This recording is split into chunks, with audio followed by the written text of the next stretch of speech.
तो बच्चों UP board के कक्षा 12 के कुछ जो इम्पोर्टेंट क्वेश्चंस हैं उन्हें आज हम यहाँ पे देखते हैं। लघु उत्तरीय और अति लघु उत्तरीय प्रश्न। सबसे पहले साझेदारी में देखेंगे।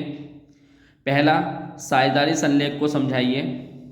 दूसरा, साझेदारी तथा कंपनी में अंतर बताइए। तीसरा, लाभ हानि नियोजन खाते में दर्शाई जाने वाली मंदों का वर्णन कीजिए, यानी प्रॉफिट एंड लॉस जो एप्रोप्रिएशन अकाउंट बनता है आपका फंडामेंटल में।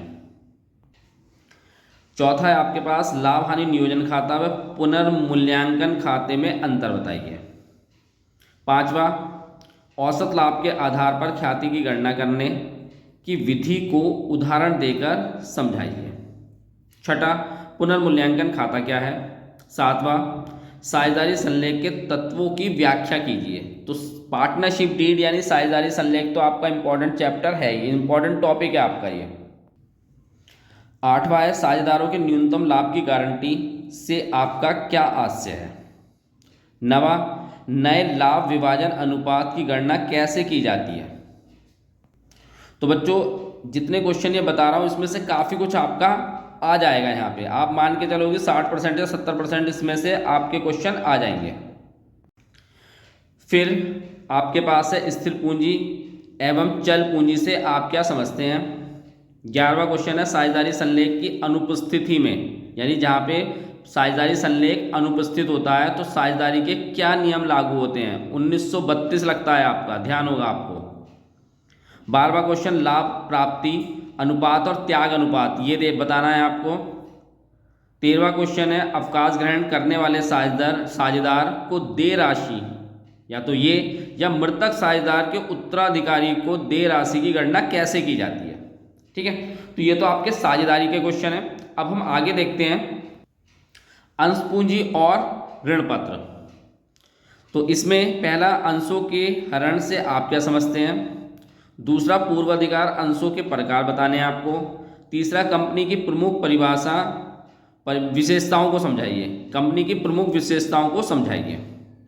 चौथा, बोनस अंश और अंशों के प्रीमियम को समझाइए। पांचवा, अंशों की अवशिष्ट याचना और अग्रिम याचना यानी कॉल्स इन एरियर और कॉल्स इन एडवांस। छठा, समता अंश और पूर्वाधिकार अंशों में अंतर।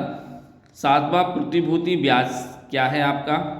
आठवां, कंपनी से आशय यानी कंपनी से क्या आशय है ये बताना है और इसकी विशेषताओं को भी बताना है आपको।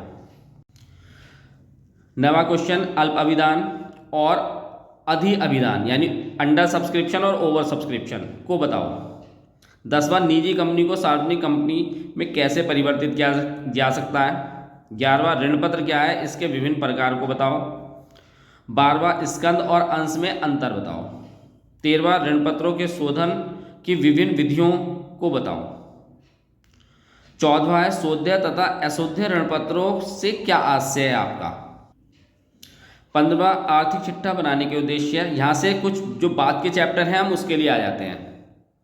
16वां है चालू संपत्ति और चालू दायित्व से आप क्या समझते हैं।